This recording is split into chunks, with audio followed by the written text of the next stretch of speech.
Hindi mo po kami mapatay sa sama ng loob dahil hindi na po masama ang loob namin dahil tanggap na namin na kami ang minority. Ang kinasama lang ng loob namin is bakit kailangan pang patayin kami sa sama ng loob? Hindi na po masama ang loob namin. Tanggap na namin na kami minority. At pangalawang punto, Mr. President, gimmick lang ng minority yan. Ang Senado po, hindi po ito noon-time TV show na puro gimmick ang ating tinitikap dito. Kami po ay nag-raise dito ng legitimate issues which requires legitimate attention. Objection. Chair hears none. The speech or the manifestation of the senator from Mindanao be referred to the Committee on Public Information and Mass Media. Senator De La Rosa is recognized. Thank you, Mr. President. Mr. President, since nabanggit mo na rin na yung pagpangalaga sa lahat ng miyembro ng Senado ay isang tungkulin ng Senate President. I just would like to bring to the attention of the Senate President. I came across with the news. Now, when the Senate President was asked by a certain Christian Esguerra regarding the minority taking up the question about the custody of Bryce Hernandez. Ito po ang sagot ng ating Senate President, which I find it very, very, very sad because being the Senate President, we hope that you are going to take care of not only the majority, because you are not the majority leader, you are the Senate President, and we hope that the majority and the minority will be taken care of by the leadership of the Senate. And if I quote your answer, Mr. President, gimmick yan ng minority. Hindi ba nila naiisip na baka si Martin Romualdez ang tuta ko? Makabintang sila porque pinagbigyan ko yung TRICOM, tuta na ako. May ginawa ba akong illegal? Yung request ng House of Representatives, illegal? Hindi.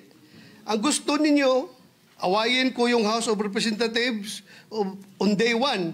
Mamatay sila sa sama ng loob. So, malungkot lang ito, dalawang punto, Mr. President. Unang-una, yung mamatay sila sa sama ng loob. Kami, Mr. President, hindi mo po kami mapatay sa sama ng loob dahil hindi na po masama ang loob namin dahil tanggap na namin na kami ang minority. Ang kinasama lang ng loob namin is bakit kailangan pang patayin kami sa sama ng loob? Hindi na po masama ang loob namin. Tanggap na namin na kami minority. At pangalawang punto, Mr. President, gimmick lang ng minority yan. Ang Senado po, hindi po ito noon-time TV show na puro gimmick ang ating tinitikap dito.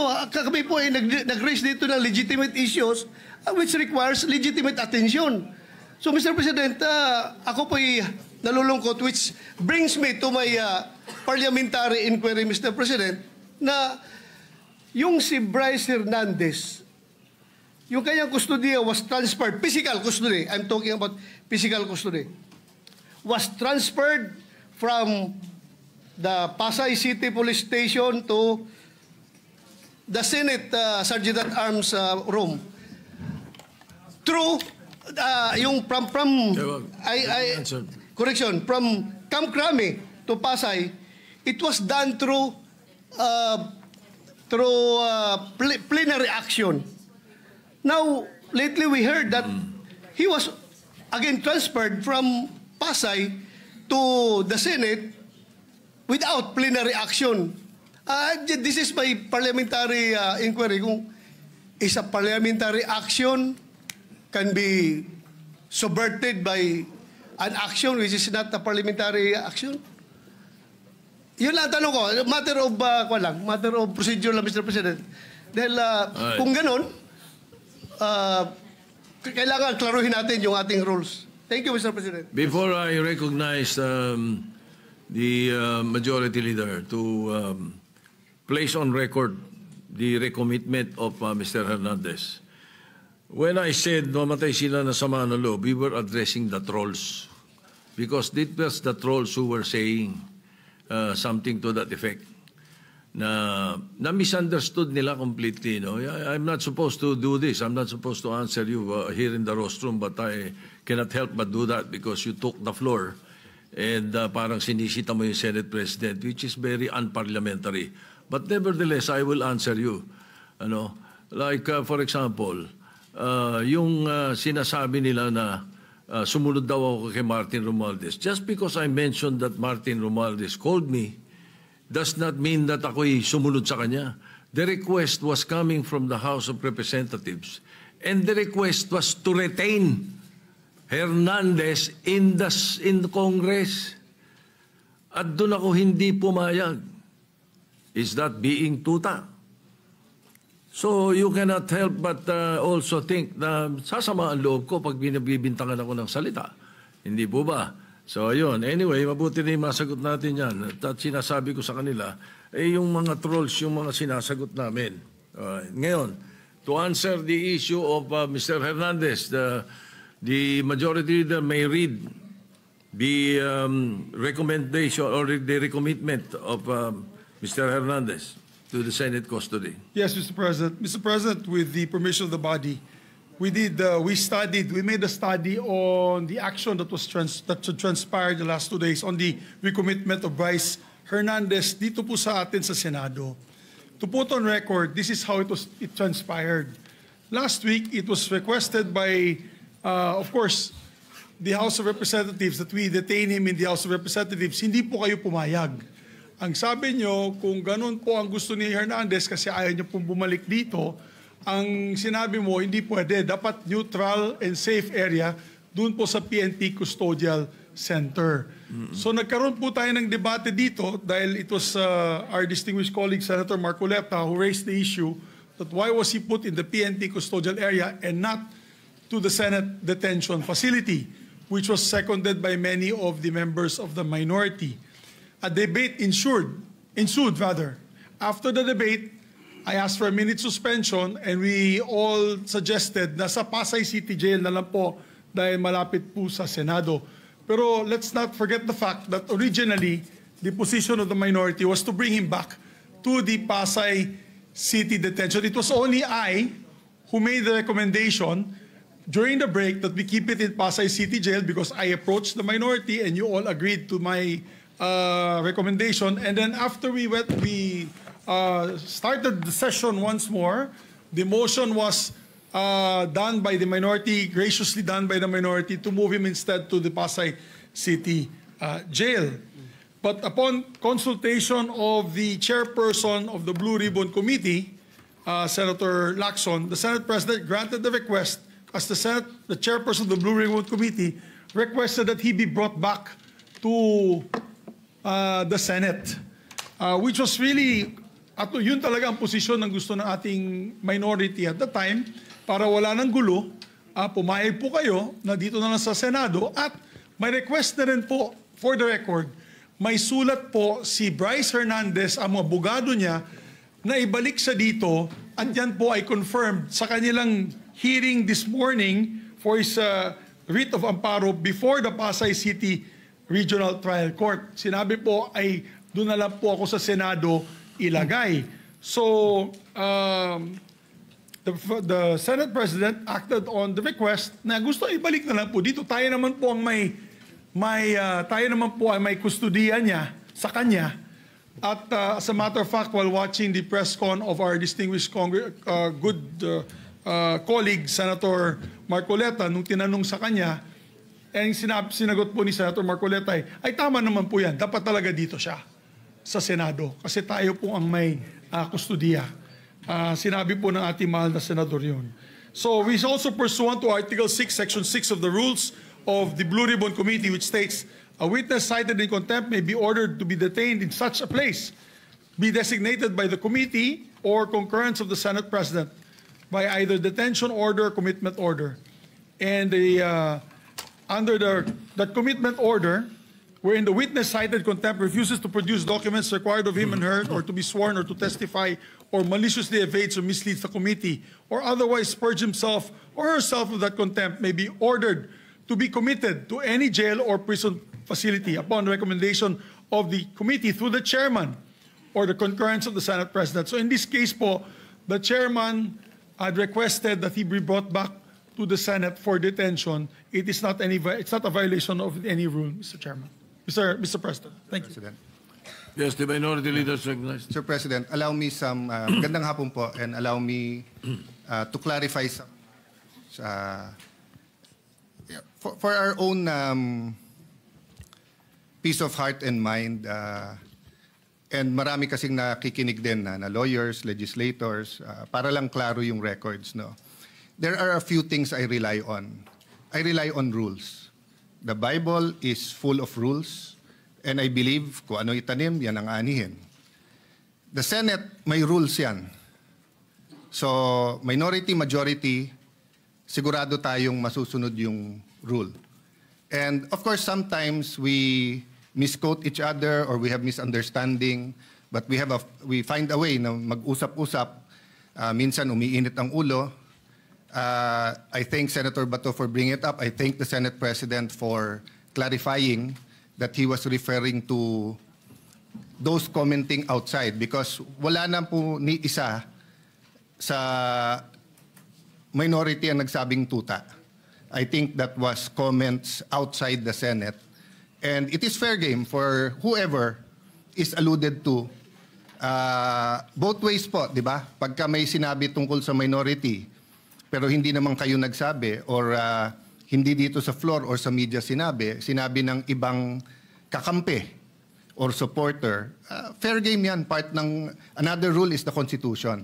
So first, let me clarify yung pagiging unparliamentary. You cannot argue with the presiding officer. That is what, thank you very much. That is what is unparliamentary. You cannot argue with the presiding officer. Klaro yon, we all agree on that. But you can ask a question sa Senate President.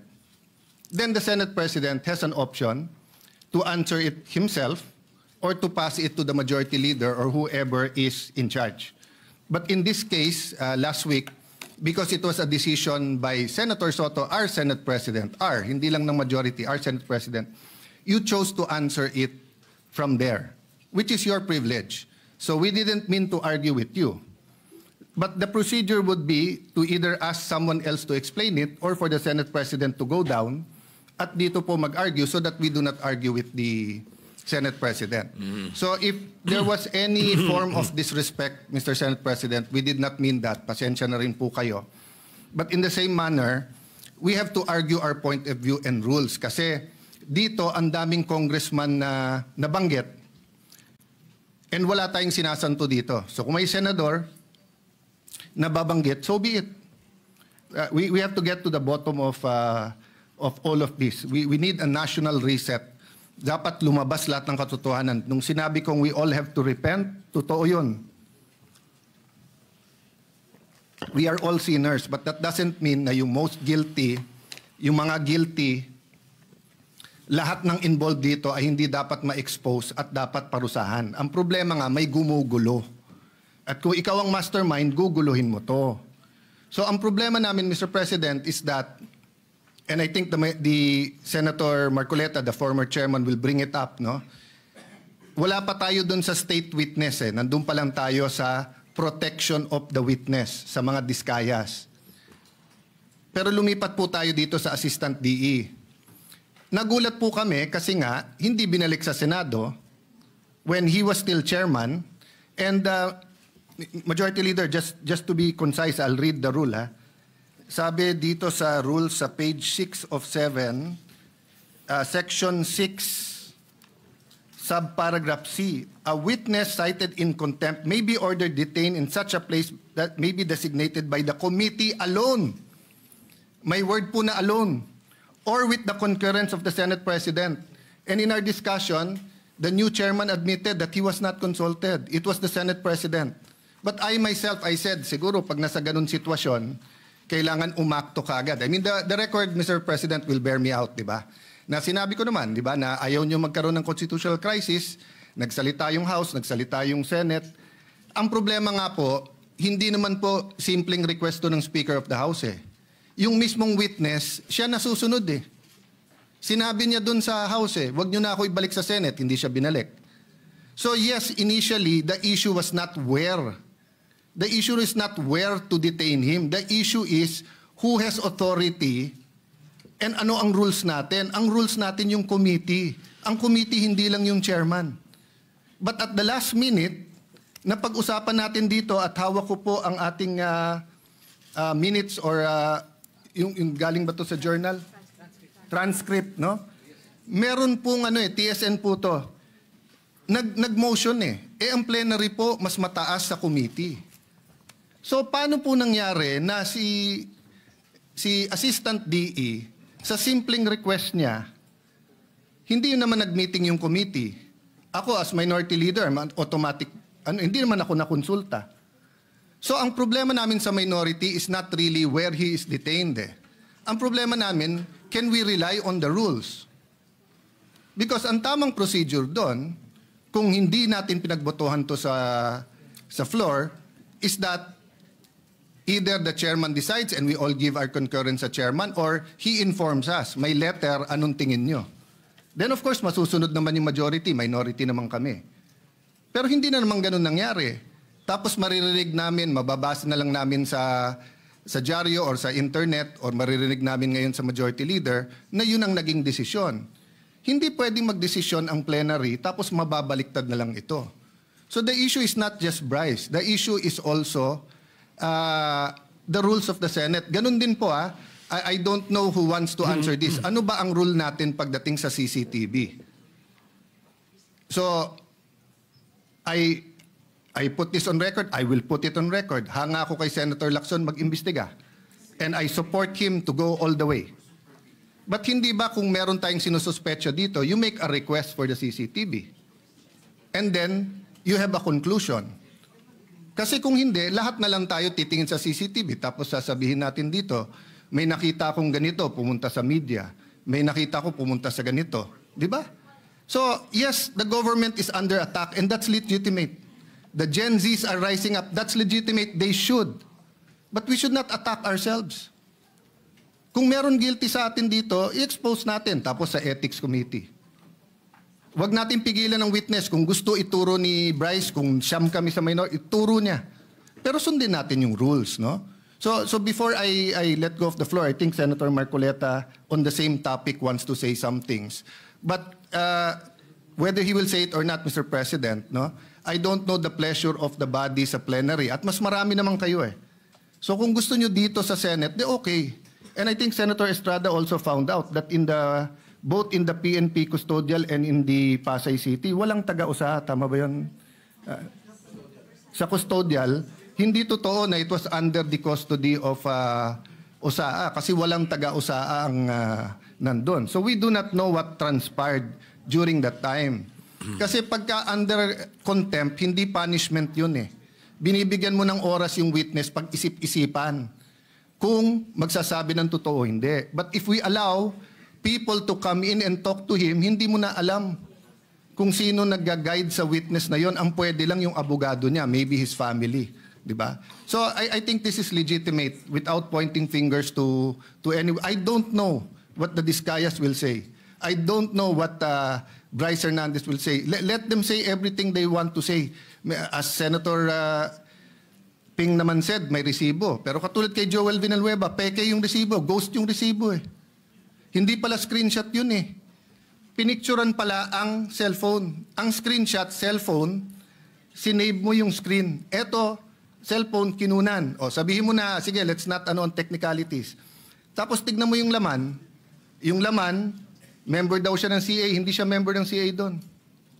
At tapos na. Kay Senator Jinggoy, naka-Amerikana. Minsan lang nga lang mag-Amerikana yung tao nung birthday niya. Pero ang picture sinabi, birthday niya, hindi naman. So yes, may resibo. Pero may peking resibo But we will address that at the right forum, Mr. President. But again, we have to follow the rules. Sabi ng Supreme Court sa case ni Vice President Sara, sa tamang paraan, sa tamang panahon. Senator Marcoleta, will you... Same issue Same issue ba? Yeah, same issue. So that isang sagutan na lang, maybe I can... Mr. President, Majority Leader. Yes, we'd like to recognize Senator Marcoleta, please, Mr. President. Senator Marcoleta is recognized. Mr. President, I rise on a question of privilege. There are recent unsettling statements. Yeah, Mr. President, just to, before, my apologies to Senator Marcoleta, because Senator Erwin has been quietly, diligently waiting for his turn to give his privileged speech. Well, if Okay. Senator If Senator Marcoleta- Erwin is willing to give way, we have no problem, Mr. President. All right, go ahead. You may proceed. And besides, Mr. Majority Leader, I'm rising on a question of privilege, which is the higher and preferred way of speaking before this body. Mr. President, I am armed by the explanation of the minority leader that we're not questioning the prerogative of the presiding officer, but we can question the Senate President on issues that are quite legitimate, such as the matters I would like to raise today. Unsettling because, Mr. President, on September 9, in your interview with ANC Head Start with Ms. Karen Davila about the Blue Ribbon Chairman being a lawyer, your answer is, there is no such thing as a rule na dapat abogado yun. Abogado ka nga, di ka naman magaling mag-imbestiga, di ba? So useless. Mr. President, I'd like to put on record, there was no inclination from this representation na meron man lang kaming sinabi na ang chairman ay dapat, chairman ng Blue Ribbon Committee ay dapat abogado. Wala po kaming kahit na shadow ng inclination, any reference to that matter, wala po kaming sinasabi. Ngayon po, yung sinasabing abogado ka nga, di ka naman magaling mag-imbestiga, hindi ko po alam kung sino po yung tinutukoy ninyo, sapagkat narinig din po kayo sa inyong mga interviews. Sinabi niyo po, Mr. President, na maraming dissatisfied sa direction na tinahak po ng aking investigasyon nung ako pa po ay chairman ng Blue Ribbon Committee. Hindi ko po alam kung sino po yung dissatisfied sa mga members natin. Wala naman pong perpekto, Mr. President, pero sa akin pong pananaw ay ginawa ko po yung aking makakaya. Kung meron man po akong pagkukulang, ay humihingi po ako ng tawad sa aking mga kasamahan sa Blue Ribbon Committee. Ngunit hindi ko po sinadya na ilihis sa direksyon ng tamang pag-iimbestiga ang ating Blue Ribbon Committee. Noong September 10 po, 2025, ang programa pong Sa Totoo Lang, sa 1PH, nandun po yata si Job Francisco, Chicky Berhel, Cheryl Cosim. Ang sabi po ninyo, with reference to the affidavit of the Discayas, may suspetsa kami na inedit yung affidavit. Mr. President, ito po ay indirect affront to the integrity of this representation. Yung lamang pong pagsuspetsahan niyo na inedit yung affidavit, paano kayo nagsuspetsa? Ano po ang ginamit ninyong batayan at pagsususpetsahan ninyo na maring inedit yung affidavit? Ako po bilang chairman ng Blue Ribbon Committee, nagpakaingat-ingat po ako nung sila po ay sa pamamagitan ng kanilang mga taga-lapit, ay minabuti ko pong hingin sa kanila. Sumulat sila sa akin para malaman ko kung talagang meron silang kagustuhang magpahayag ng kanilang saloobin tungkol sa dinidinig natin sa Blue Ribbon. At gusto kong masatisfy ang sarili ko, Mr. President, kung totoo nga at kung bakit nila gagawin. So nakareceive po ako ng sulat sa kanila, handwritten, At nung malaman ko po na talagang galing sa kanila ang pagpapahayag na voluntaryo, sinabi ko, sige, gawin ninyo. At kinakailangan, bago nyo ibigay sa akin, notaryado na yon. At yun pong affidavit na yon, o subscribe sworn statement, Mr. President, ay naibigay sa akin, araw na po, maggagabi na po ng araw ng linggo, in a sealed envelope. At kung sinasabi po ninyo na ang SOP ay dapat na ibigay sa mga miyembro ng ating Blue Ribbon, wala na pong pagkakataon sapagkat sa umaga po alas 9 ay magsisimula na po ang Blue Ribbon Committee. Noong September 14 po sa Twitter ninyo, meron po kayong binanggit at ito po ang nakasulat. Very devious. Wala pang hearing ang Blue Ribbon ni Ping Lacson. Gusto ng ilang magpalitan agad. What are they so afraid of? Bakit minamadali WPP agad ito? Ano bang nangyari? Malalaman natin sa Blue Ribbon kay Senator Lacson, meron siyang investigasyon ginagawa tungkol dyan. Ano po ba yung pinanggalingan ng mga salitang yun, Sir President? Sino po yung natatakot? Sino po yung nagmamadali? Kung ang inyo pong tinutukoy ay yung aking sulat para irekomenda na mag-apply sa Witness Protection Program ang mag-asawang Diskaya, yun po inaayon sa batas, Mr. President. Ito po ay inaayon sa Section 4, Republic Act 6981. Ito po yung Witness Protection Act. Ang sinasabi po doon, in case of legislative investigations in aid of legislation, a witness with his express consent may be admitted into the program upon the recommendation of the Legislative Committee, where his testimony is needed, when in its judgment there is pressing necessity therefore, provided that such recommendation is approved by the President of the Senate.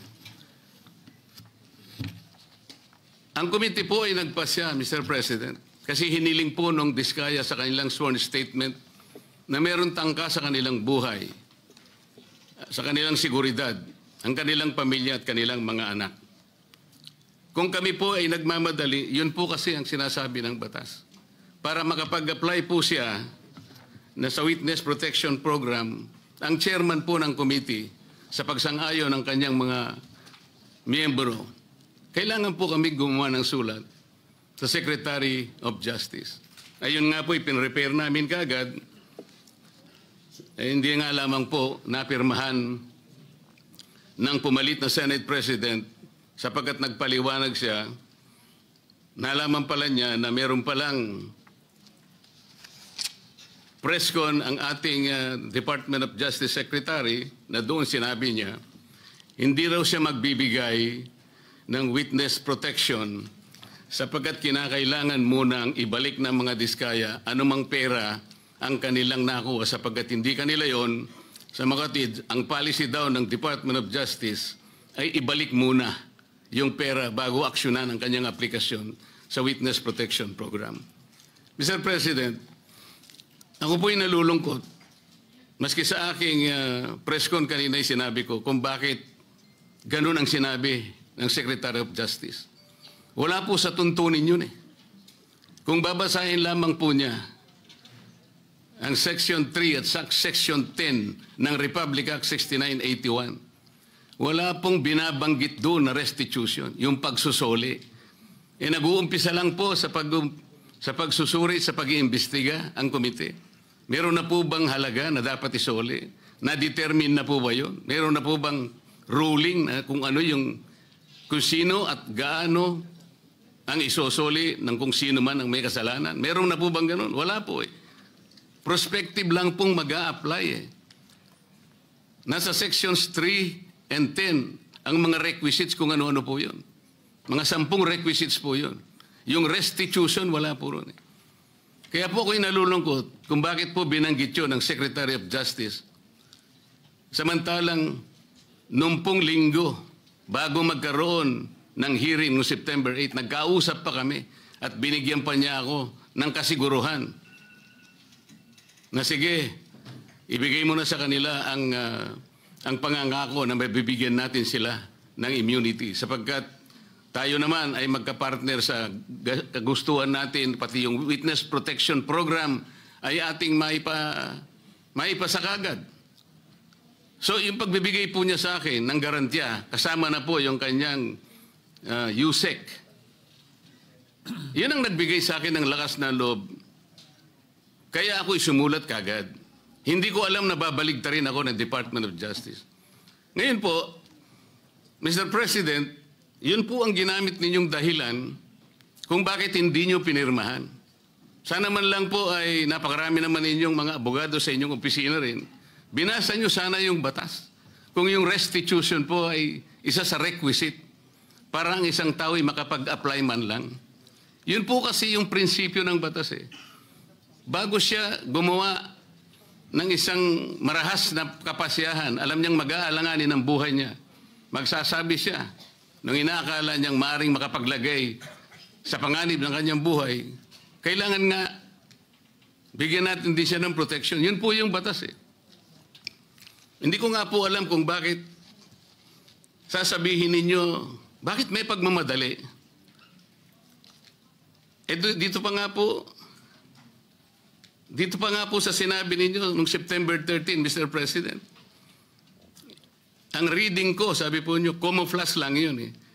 To put me and the leadership of the Senate under the gun. Kunwari, merong naiinis sila. Kung bakit ko pinirmahan, kung bakit hindi ko pinirmang sulat sa DOJ. Baka may commitment sila to someone, to some people. Is there a commitment somewhere? Baka merong nakiusap na pwede silang ipasok sa Witness Protection Program. Lahat po ng ganitong mga pagsususpetsa is a direct affront to the integrity of this representation, Mr. President. As a member of the Senate, bakit po kinakailangan magkaroon tayo ng ganitong pahayag sa publiko na walang basihan ni katitingman? Ito po yung nakakalungkot. Noong September 10, sa bilyonaryo interview with Ms. Corina Sanchez, ang tanong po ni Ms. Corina, Bryce Hernandez natatakot daw po siyang bumalik sa Senado. May basihan po ba ang kanyang pangamba? Yan po yung tanong niya sa ating Senate President. Ang sagot po ng ating Senate President, sabi niya sa House. Makatwid, parang kinonfirm niya. Ang nangyari, yung mga congressmen nag-request na kung pwede daw, huwag ibalik sa Senate dahil meron daw siyang binabanggit na mga senador. So ang ginawa naman ng mga congressmen, nakiusap kay Speaker, si Speaker tinanong sa akin, dahil sinasabi raw kung pwede mo nang i-retain. Sabi ko, hindi pwede dahil sa legal custody namin yan eh. Dahil merong contempt dyan sa Senado. Nakikiusap sila kung pwede na wag sa Senate mismo, hindi naman i-retain sa House. Ang umandar sa akin, siyempre, yung tinatawag na parliamentary courtesy. Kasi meron silang nakakontempt doon, yung si Mendoza, gusto rin naman namin kunin yun. Alam ko later, iimbitahan namin yun. So ang nangyayari po, Mr. President, kaya ba dinidiscredit, kaya ba pinagsususpetsahan yung Diskaya, sworn affidavit, sapagkat may binanggit siyang 17 congressmen? Yun po ba ang dahilan? Bakit naman po nung siya, yung Hernandez ay nag-testify sa House, bakit kagyat nating pinakinggan naman ang kanyang katwiran? Dahil may binanggit naman siya, di umano, na may kasalanan na dalawang kasama natin dito. At saka siya nagsabi na, huwag niyo na akong ibalik doon sapagkat manganganib ang buhay ko. Ang maliwanag po dito, pagka ang nagsasalita si Bryce Hernandez, parang merong kagad pagpapatibay. Parang pinaniwalaan na natin na maaaring manganganib ang buhay niya sapagkat meron siyang binanggit na dalawang kasama natin. Paano yung buhay ng Diskaya na inimbitahan nila doon? Na binigyan na, bigla na lang nating, wala man lang tayong aksyon. Samantalang 17 congressmen ang binanggit niya.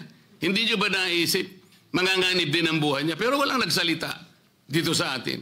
Yun po yung aking nakikita eh. Huwag po tayong mag-aaway-away. Ang ating pong hinahanap ay katotohanan lang. Pero kung ganito po ang gagawin natin, manggagaling po sa ating Senate President, magpapalipad po kayo ng salita na kami po ay wala namang kinalaman. Lalong-lalo na po ang representasyong ito.